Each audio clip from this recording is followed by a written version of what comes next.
Thank you so much to everyone, and thanks for having us here. We've had the last 8 months being quite a turbulent discussion within the task force, and some of the members of the task force who are with me today can probably testify to it. It's also been a really interesting time for DPI under India's presidency of the G20, because as some of you may have been tracking, the DPI, or digital public infrastructure, has found its way into multiple diplomatic declarations, whether it's with the EU, India's declaration with the EU, with the United States, with France. Everywhere there's this great amount of enthusiasm to build and deploy DPI together. So what we are going to try to understand in today's conversation, and also what we've attempted to do with the task force report, is to see what are affordable, accessible, and inclusive digital public infrastructure, which was the overarching theme for our task force. But then also what we talked about was ideas of digital financial inclusion and social protection, and how DPI can instrumentalize that. Interoperability of digital services and standard setting, which is really critical as we think about the idea of collaboration around DPI. And then, of course, digital entrepreneurship, skills, and jobs, because none of this can happen unless we have the capacity and the skills to build some of this out. So I have this fantastic panel, and I'm going to start with Parminder on just sort of take us through this journey over the last 8 months of obviously being in part of the task force, but also what you think has happened as India has journeyed through its DPI narrative and its G20 presidency. Thank you, Asta. I think the journey in the task force actually reflects the journey of understanding the digital society. And there are typically two kinds of people in these conversations. One kind who believe that nothing has changed and more or less everything is the same. And there's other, which I call digital exceptionalism kinds, most digital activists who think everything has fundamentally changed. And I do believe that we need to look at continuity, which is very important, and also know things have fundamentally changed. And even in our task force, I remember there were people coming from both backgrounds. And there were pushes, therefore, well, it's just the way it was, and others say, no, things have changed. And I think what, during these months, have occurred is that people normally agree that digital infrastructure, digital public infrastructure, is a thing. Nobody is against industrial infrastructure. Right? There's no discussion, are you for industrial infrastructure or against industrial infrastructure, right? So more or less, there is some sense of calm or agreement that, like in industrial society, there were certain infrastructures. In the digital society, also there is something called infrastructure, and then the discussion starts, what would be infrastructure, and if it is that infrastructure, what kind of governmental interventions are needed, how deep, how would you govern? And just last point, this was the continuity point. Like, there were roads, there were bridges, banks as infrastructure. Now we have payment systems, data exchange systems, interconnectivity systems as infrastructures. But there's also a difference, and quickly I'll point out to 2-3 issues, which actually a whole paper can be written on it. Now, unlike industrial infrastructure, digital infrastructure can come and disappear very quickly. Now, you make a road, the road is there forever, right? You trust there is reliability, there is certitude that there's a road. But DPIs can be there or not there. And then the social nexus of the DPI with the social economic activity it influences or changes is very deep, and that raises different kind of governance questions which may not have existed in the industrial infrastructure, and I'll stop here. Yeah. Thanks so much, Parminder, and that's a nice sort of segue into YJ, because I think what Parminder is saying is that we need to figure out whether if it looks like a DPI, walks like a DPI, is it a DPI question. And I know that Korea has been doing a lot of fantastic work on the digital government platform, which again looks like a DPI. Yeah. And would love to understand how, obviously in your journey as a task force member, but also as you've been observing the India narrative, how do you think we can build those pathways for collaboration where two countries are doing similar but things differently in some ways? Yes. When I was involved with this like a task force, many of us we've been focusing on the digital public infrastructure too closely. So I think I missed the timing to bring the Korea's experiment on the digital platform government, which actually has a very similar philosophy like digital public infrastructure. So this concept has been there for a while, but this concept has been more specific under the current administration. The President Yoon Suk-yeol kind of announced this will be our very strategic move for the future of Korea. And so when he said that, when he kind of like introduced the roadmap for digital platform government for Korea, what he said was a very striking comment that we may not really know the role of government when this platform government is completely mature. So probably everything would be run by AI-based, cloud-based kind of the processing. So a lot of policy making would be based on those data-driven environment. Then what would be the role of government? So even though we may not know whether there will still role for the substantial role for the government, he emphasizes it's very critical and for us to push it forward. So like the DPI, because as far as I understand DPI, you have a very open platform, the open API. You invite the private sector together with the startup, everybody, and encourage them to use open government data and to explore the different business models which can benefit not only the digital public services like the government, but also the citizens themselves. And so that's the exact concept. But one concept which has been more emphasized is the role of citizens in this whole design. So the government is proactively reaching out to the citizens and those civil society groups or academics. If you have any ideas, if you have any opinions about which service should be included, this digital platform government, you are welcome to do so. So we have this kind of consultation process with the citizens, and the target timeline for the government to bring the new platform is by 27. So 27, they really wanted to bring a lot of services in this digital platform, but we start to introduce some outcome of the product from sometime next year. So some of those services can be available even from next year. So in that sense, the DPI of this India's initiative, and then the DPZ, the Digital Platform Governments of Korea's initiative, can be very aligned. That's really helpful. And especially as we think about collaboration between countries, but also across different sectors. And I'll come to you, Chintan, because I know you've been working on Startup 20, and what we think of as DPI is critical as public infrastructure with private innovation, and that's also what's worked in the Indian context. And I guess as we've been talking is that there's maybe a level of trust that we need to think about when it comes to DPI, because they're still fairly new and countries are experimenting with it. And for startups to be able to lean into the idea of the DPI, we need to think about how we communicate that trustworthiness so startups can come and innovate with DPI. And I just wanted to get your thoughts on because a lot of the conversation is about DPI will help address the monopolies of big tech, but we have to get startups involved. What does the DPI ecosystem need to do for that? One of the dimensions of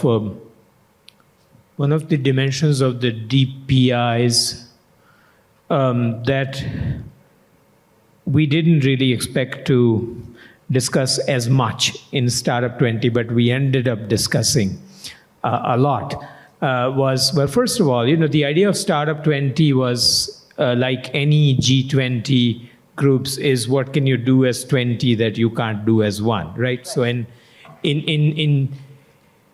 Startup 20, that idea was, how do you make startups integral to the global economic discourse? And incidentally, the startups that are most ready to be amenable to a global economic discourse are the digital startups. Because the physical startups, or the material-oriented startups, there's a lot of heterogeneity. Different countries are at different places. But digitals are able to go across much more easily. So they became very important to this conversation. Now, one of the very striking things about the digital public infrastructure, what it has done, which we have been very silent about, not by intention, but just because we haven't really paid attention to it, is that one of the key metrics for, startups live for markets, not for anything else, right? One of the key metrics for being successful in the market is to have as low as possible the cost of customer acquisition. And digital public infrastructure in India, for example, all things considered, has really dramatically reduced the cost of customer acquisition, which is very striking for a digital startup coming from the outside into India. When it begins to make the business sense, then the trust becomes in some ways secondary. And that, I mean, unless there's a great deal of distrust, which there isn't. So in that sense, I think it is something that we really have to first acknowledge. Second, it will allow nations that have strong digital public infrastructure to attract digital startups because their business case is stronger. And this is one reason, a very pragmatic reason, to take such an infrastructure forward from the perspective of the startup land. Let me stop there. No, thanks so much for that. And Chada, to you, I know that you've been doing a lot of work with marginalized groups, particularly thinking about women and getting them into the digital sphere. And also what we're trying to talk about when we talk about DPI is that it does, to also the point that Chintan made, is maybe democratize some access and make certain systems available to citizens, makes them, as Vijay said, build for efficiency, build for inclusion. And just from your perspective, where do you think in the broader LMIC or low and middle income countries context, do DPIs fit into that idea of citizen inclusion? Sure, absolutely. I think this is important. I'll link it basically with your previous question actually regarding startups and how can they actually really get into the global, I would say, collaboration in that aspect. By definition, again, also, if we're talking about digital startups, we're talking about digital scale and growth, right? One of the main, I would say, criteria for having actually a startup in the digital sphere is actually you have this accelerated growth in terms of users and in terms basically of people who are using your digital products. And in order to do that, what you need is basically some kind of user empathy. The user empathy is even actually one of the many hypotheses that we have in the user experiences and designing the user experience of the digital product the way it is. And nowadays, what we're seeing more thoughtfulness around is around basically having this user across all different genders, across all different also inclusiveness in terms of financial inclusiveness also. We want to make sure that the cost of, as you mentioned, the cost of the internet, the cost of basically making sure for the phones also, are we having basically the real needed penetration in that aspect for phone users, and are we only building for phone users or laptop users and so on and so forth. Today in this world in 2023, we're still only having 64% penetration of the internet across the world. And this is something that we need to have more governments, more infrastructure, digital infrastructure towards it, more companies to work on making sure that we have the needs set as in digital infrastructure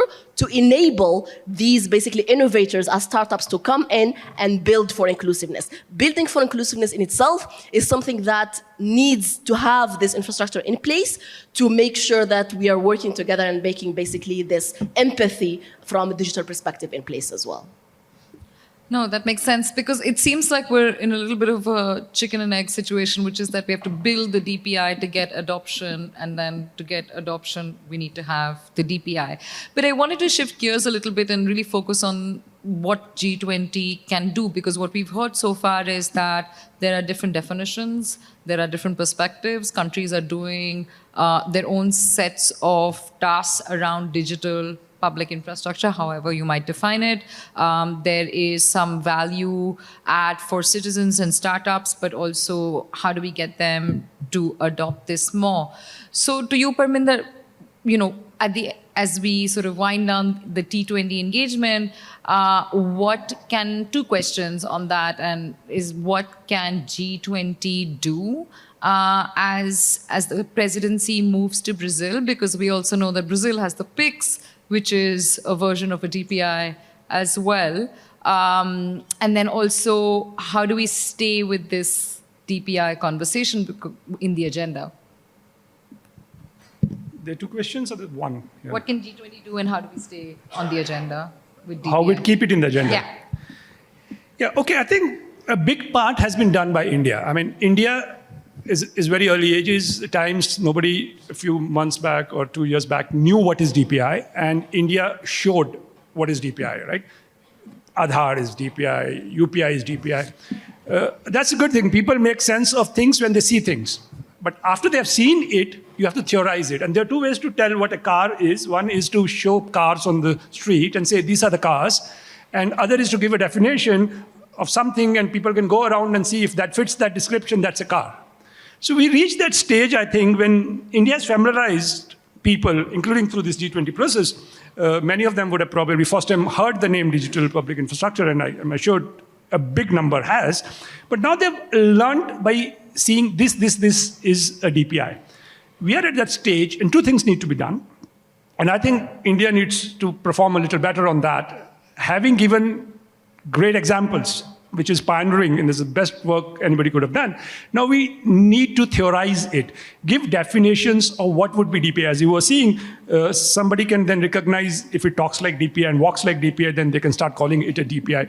And if you really go around, and you probably in Venezuela or in Mozambique or Philippines, you actually find things, and you can actually tell them, this thing looks like a DPI. So one, theorize it, and then include global examples, because you have this big bucket of global examples, well theorized, and then people start looking at it as, well, like as I was saying, in industrial age, infrastructure was necessary. We do need infrastructure, people are doing it. If it is well theorized, then there is a certain certitude and reliability about it. Now, why certitude and reliability is needed is both sides. The business needs it and society needs it. Actually, people say businesses are against rules. They're not so much against rules as they are against non-reliability. What would happen tomorrow vis-a-vis what is today? And if they get certitude and reliability in rules, then they're fine. And we know this code is law and architecture is policy. And DPIs become a law, It configures what you can do or cannot do, and then it becomes a coercive force doing it. They need to know that what is being offered today would still be the same in 5 years, and they can make their business practices like that. Or it will evolve in a relatively recognizable form. So business needs it, but society also needs it, because when we make a techno-structure, we lock inequities, we lock possibilities, we lock things. Some engineer sitting in a room who did it without having understood what are the socio-economic dimensions of it. So I think we have to socialize it a lot. And that's a G20 function for you. Yes, that's G20 function. And I'm going to come to the end that to do that, it has to evolve principles. I'm writing a paper on which we have identified 10 principles. First, recognize what would be a DPI. Second, recognize what level of interventions are needed in DPI. Then be sure that you decentralize from the start. Like that, you develop a principle and actually go forward beyond it. And I think there should be a framework law in soon on DPIs. About what generally DPIs would be. So there is a certitude both for business and the society. And within that framework law, then sectoral DPIs can make their sectoral laws. And I think law is needed now, because law provides certainty both to the business and to the social economic considerations which we are talking about. I think that probably answers. To Brazil, I think we take from the more practical towards a better theorization and more globally inclusive model. And by the time we reach South Africa, the IPSA, Troika, we probably have a very good thing called DPIs as an essential need of our digital societies, both for the sake of equity, but also to check the big tech thing. Thank you. No, perfect. Thanks so much. And sorry, you wanted to comment? Yeah, I just wanted to comment maybe on this in terms of the law and the businesses. I can speak of the businesses since basically we deal with the law with entrepreneurs and we kind of actually raise them. Entrepreneurs really, and it's true, sometimes what you wanted to say basically in terms of businesses are against the law is not much that, but the innovation, they say the innovation is sometimes in places where there is no real regulation yet or there is no law yet. That's true, the innovation can start there. But what also the entrepreneurs are looking for, the uncertainty that would help them have the analytics certainty as well for their own businesses. At the end of the day, they are there actually for profit, and profit needs data. And for you to have relevant data, you need to be able to do those predictions that you want to do for future. And that only comes with certain rules and certain regulations in place that you know these will have the guidelines for your analytics that actually, oh yes, now I am certain that this prediction is actually in place. I have a profit plan and I have so on and so forth. So this is my scale growth or this is my growth plan and so on and so forth. So for businesses, it's true that innovation starts where there is no regulation yet, but for this innovation to continue and to be basically really on a continuous manner, then this only happens where actually regulation is there and law is there. No, that makes sense. And I think what we're also trying to grapple with is how do we govern DPI, which are anchored around principles of openness and interoperability, because we also want to create that space of innovation, of collaboration, but then also make sure that we follow the principles of do no harm and allow for inclusivity. But to you, YJ, I think what Parminder is talking about is like a consensus-driven framework for what DPIs are. But like we were just talking about, Korea and several other countries have their own versions of what DPI is. Does that, like this broader consensus, does that allow for space for country-level innovation and collaboration, or would that get subsumed if there was a G20 level consensus? Well, as I kind of understand, and probably a lot of you understand this DPI and the concept of DPZ, which I introduced, this is e-government. That means it's more like the national setting. You design all those services according to your demands, according to your kind of like the citizens' request. So the versions of this DPI can be varying. And so it will be a little bit inappropriate to build too much consensus. I think every country requires to build the DPI. That's for sure. And however, the details of DPI might be different. And so for countries, maybe they can, share their knowledge, how they can design their version of DPIs among the G20 member states, and they can be very valuable. And as you said, and some of the countries, they can kind of exchange bilateral collaboration or whatever kind of the strategic working relationship. I think both India, also Korea, kind of targeting the same goals. You really wanted to build very well designed these DPI mechanisms or digital platform government, and you wanted to promote that concept to not only the G20 members, but also many other states who are interested in adopting that kind of the models. And so it can be kind of a lot of innovation and competitions are associated with the process. And so probably that's the role for the G20. Maybe all those member states who are interested in pursuing this direction can do that. But the reason why we had some difficulties of, for example, like at DEWG, Digital Economy Working Group, was because of this terminology of the public.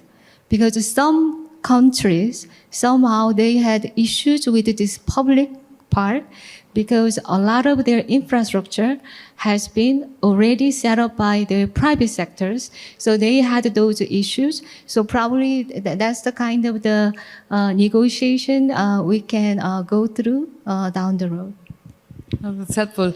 And Chintan, as you represent the private part of this conversation as well, to understand, like, is there that tussle between the public and the private, and also what does that mean for, the Startup 20 and the G20 process, and as we think about the adoption of DPI, because we've done a lot of the thinking, and I agree with Parminder that there's some more theorizing required, but we definitely need to start moving towards the question of how do we build for adoption, and how do we drive adoption? Yeah. I think this is a very rich conversation, by the way. The questions you're asking making me think of several things. I think there's one aspect. I mean, you already used the word principles, which already abstracts this,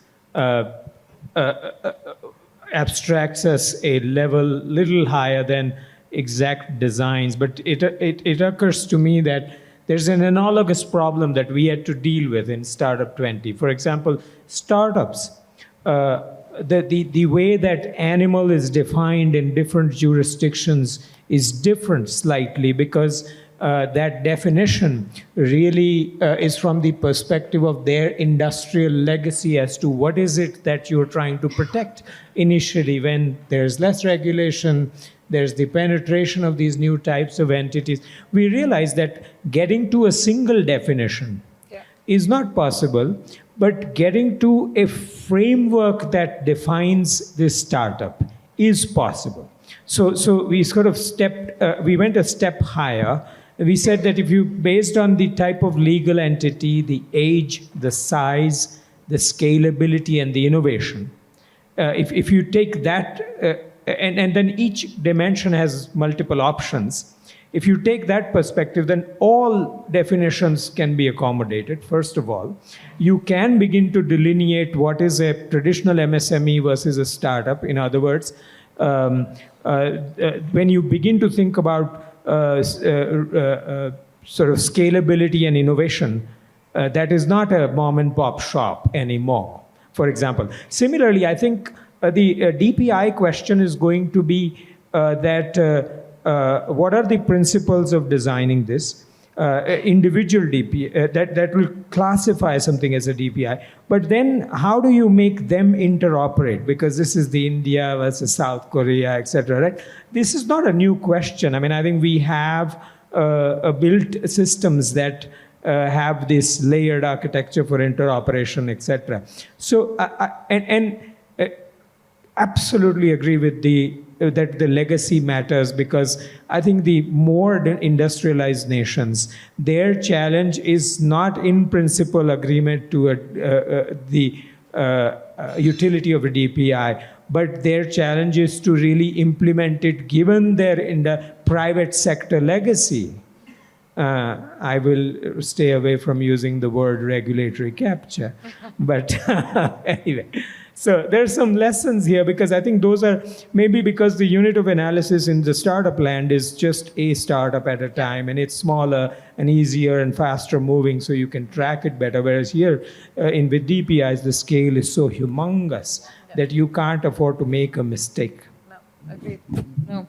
And Chada, just to you, I mean, again, like, what can G20 do? Because I understand that, you've been also observing the process from the outside. And so what can the G20 process do to keep the conversation on DPI alive? I think the conversation is alive, and we need to, as you mentioned, keep it up. And for any conversation, usually actually to stay in there is basically to really enhance where are the areas of improvement and really highlight those actually again and again once for basically discussion and in terms of really looking into what are the possible solutions for it, but also to dig deeper into those actually issues and get into it. One of the issues you mentioned is adoption, and I want to dig deeper a little bit actually on this one. For me, adoption and to kind of like really get this DPI into more governments and to basically more into the world and solve more problems of the society, really the governments and the leaders have to solve for three main issues. First of all is basically, as we mentioned earlier, is the intuitiveness, making sure that this user experience is intuitive as much as possible, and that people of all backgrounds, of all layers, are able to actually access it. Again, you're not having a very niche market here. You're not solving for a specific persona as you usually do it in your own businesses, but you're really solving for all society, because DPI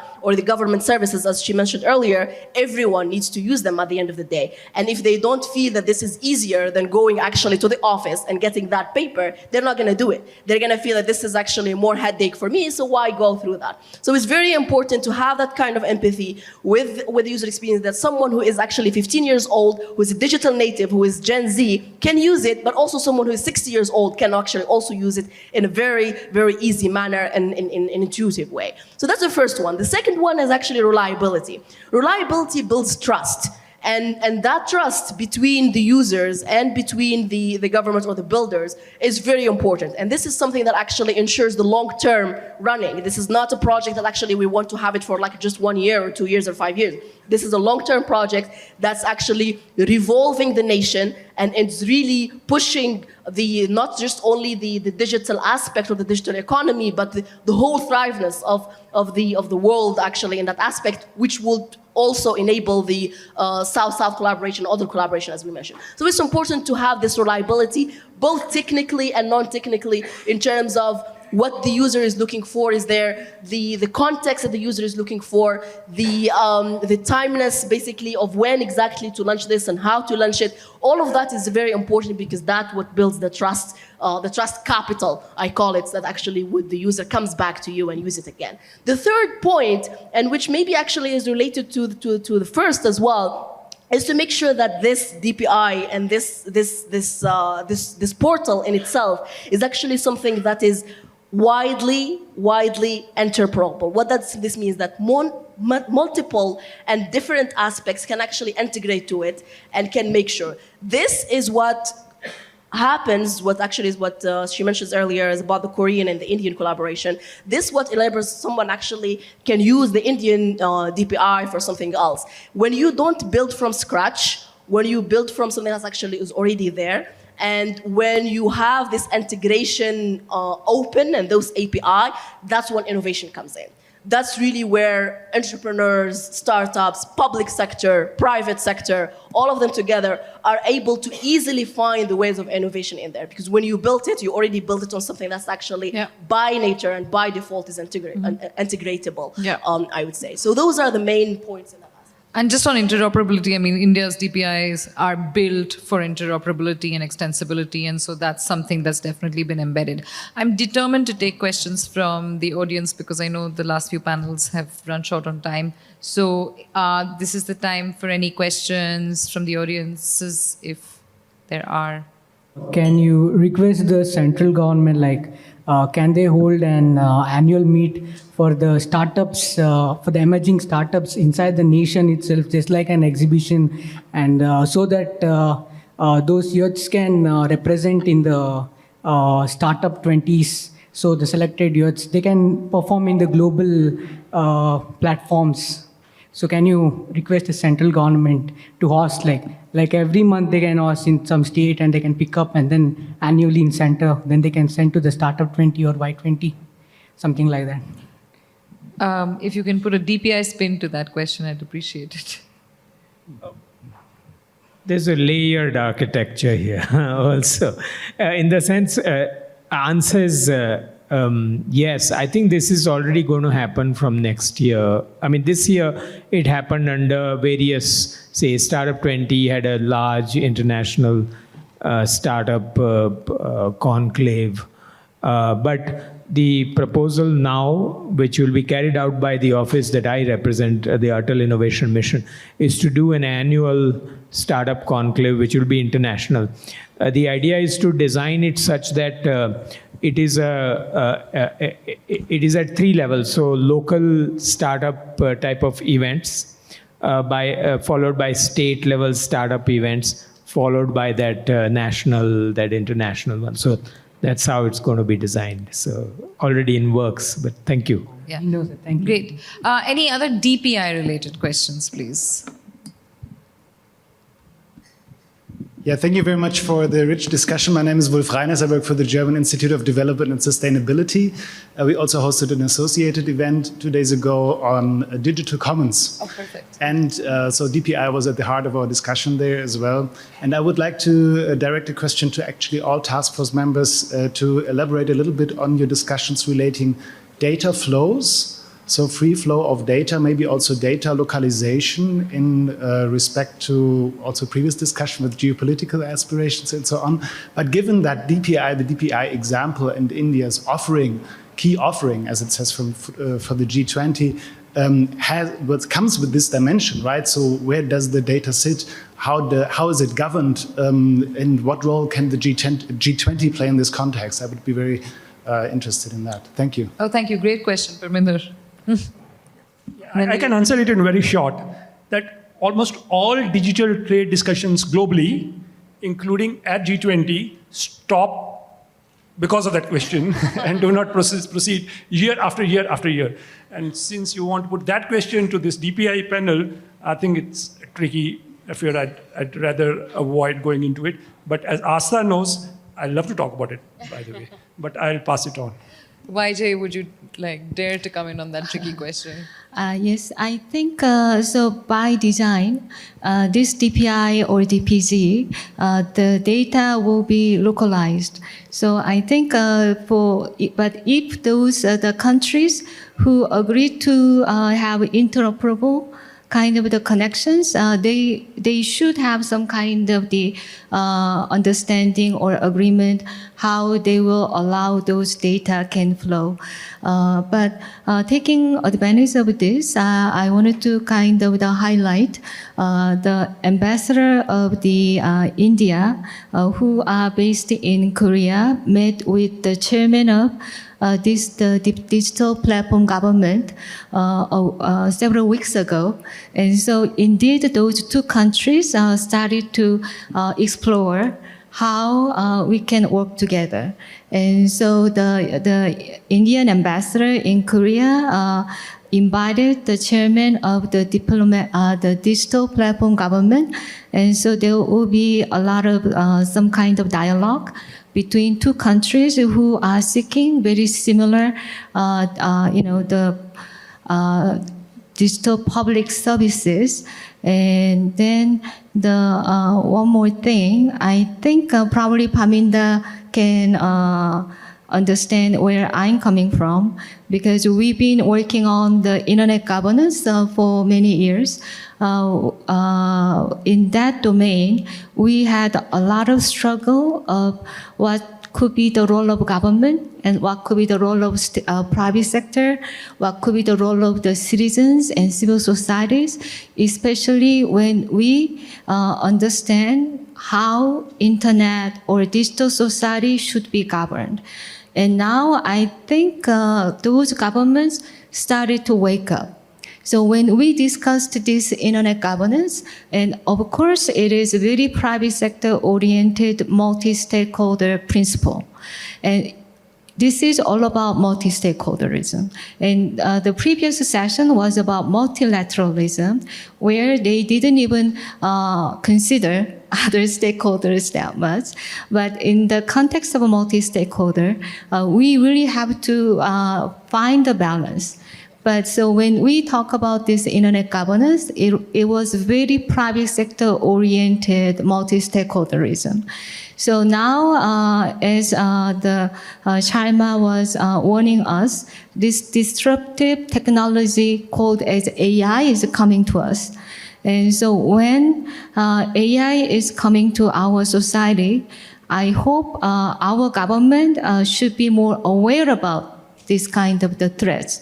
And now governments in many places, like including G20, they now understand this role of the digital public services and then digital platform government, where they recognize the role of a private sector, the role of the citizens, who should be also the decision-making stakeholders. So in that sense, I think we are in a very right momentum for us to head toward a very balanced new technology society.